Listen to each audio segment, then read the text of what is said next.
Well, Republicans putting the finishing touches on this merged tax bill. They plan to unveil it tomorrow and vote on it as early as next week. President Trump, he's already said he's going to sign it as soon as it gets to his desk. But it is not a done deal as we speak. Florida Senator Marco Rubio said he's a no right now unless they increase the child tax credit. And Tennessee Senator Bob Corker undecided due to deficit concerns. You can do the math. GOP can only afford to lose 2 of its own in the Senate, so this thing could still be touch and go. I'm now joined by Congressman Patrick Maloney, a Democrat from New York. And let's leave the math for a second of how the votes come down or not. We'll learn soon enough. But because this thing was so fast-tracked and because people couldn't really dig into this, we're reliant on, to a certain degree, the alphabet soups of basically every nonpartisan tax organization will all say there's more bad in this thing than good. So there's 3 questions I want to give you a chance to answer. The first one that I hear is, this thing's so great, it's going to so turbocharge the economy. I think the president said rocket fuel into it, that it's going to pay for itself. Is that true? No, it's not true. You can't find an economist who will say that. Look, you might get some growth. You can goose stuff with short-term deficit financed,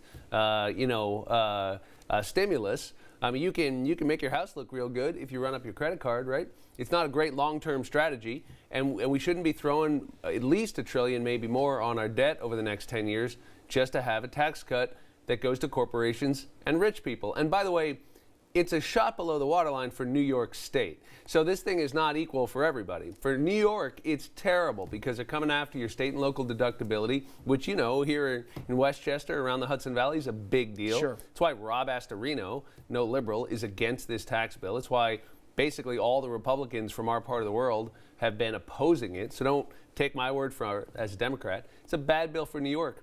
And Richard, there's things in this that people aren't talking about that hurt New York. Like, you go end the individual mandate. I'm telling you, I was talking to the governor's senior healthcare advisor. That's $1 billion easy for the state of New York, $1 billion. So this thing is designed to hurt states like New York.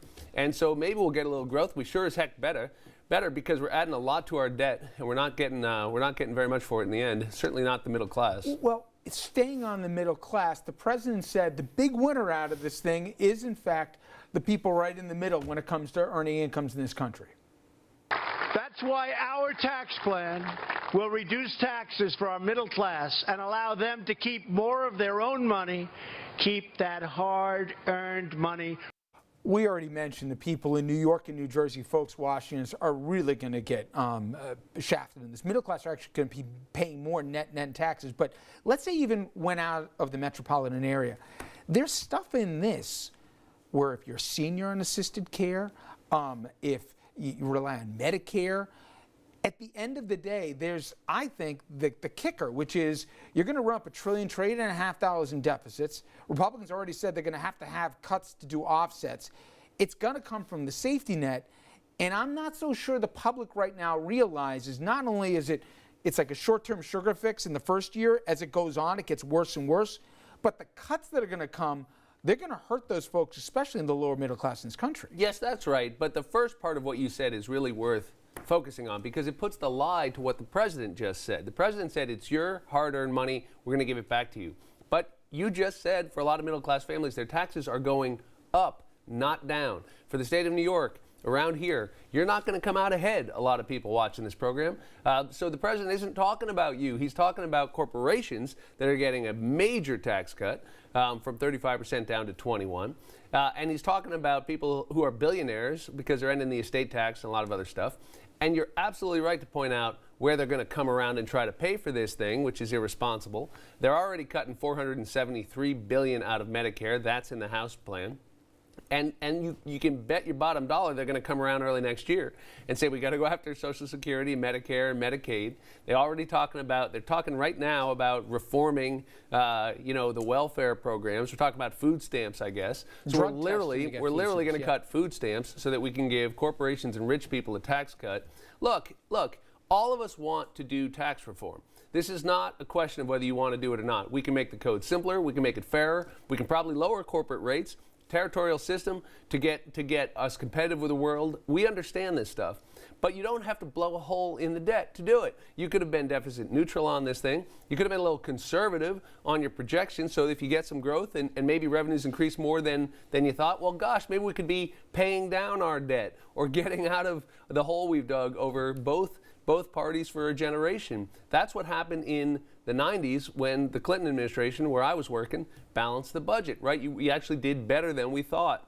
That's why we had surpluses before we started this current course we're on of smoking this dope that tax cuts pay for themselves or passing big spending bills without paying for them. I mean, the dirty secret is, if it was so easy, if you cut everybody's taxes, it was great for the economy, trust me, everybody would do it. It just doesn't add up. The final thing I want to get to is the president made a point that, hey, he's going to be a loser out of this thing. And if anybody forgets, here's the soundbite. They can call me all they want. It's not going to help. I'm doing the right thing. And it's not good for me, believe me. But that's not true, right? I mean, the one tax he paid from the one leaked return we saw was the alternative minimum tax. That goes away. People inheriting millions of dollars, 11 million bucks or more if you're a couple, all of a sudden, now you don't have to pay any taxes on that. And the corporate tax, even more than the personal tax, is where this comes down. Listen, nobody likes to pay taxes, but the idea that all of a sudden if you cut for the top 1% because they're barely getting by right now, they're going to reinvest all that money and drive up wages, it's not my opinion or yours. It's factually not true. Look, what the president said is demonstrably false. Just look at the estate tax, where his family, will benefit to the tune of billions of dollars, just them. So sadly, we're used to the president telling these whoppers, but that's not the surprising part. This is a bad bill for New York. The Republican members of Congress from New York, with a couple exceptions, are all against this. The Republican members from suburbs in New Jersey, all against this. So if you're watching in the Hudson Valley, trust me, don't take my word for it. The Republicans and Democrats from here agree. This thing stinks for the state of New York. And you might get $100 or you might get $200 if you fall in the right category somehow, but it's bad for your country. It's bad for your state, and we are mortgaging further our kids' future, and it's irresponsible. And the growth we're going to get may push back on some of that. But we don't need to do it this way. We can have sensible, long-term fiscal stability and grow the economy the old-fashioned way, right? And raise people's wages and create good jobs.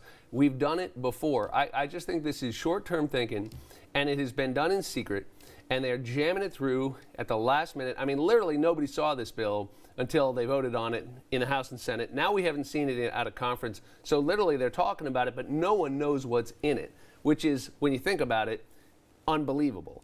And they're going to jam this thing through on Tuesday and hope for the best. And I just think it's a lousy way to run a railroad. And I hope the voters remember this, because people got to be held accountable for this nonsense, or it's going to keep going on. Congressman, thank you as always. Thanks, Richard. Absolutely. Coming up next, corruption trial of Joe Percoco set to start next month, and you can bet the Governor Cuomo's office keeping a close eye on it. Percoco, as you may know, a top aide, very close to the Cuomo father and obviously the sitting governors. That trial, it'll hit close to home.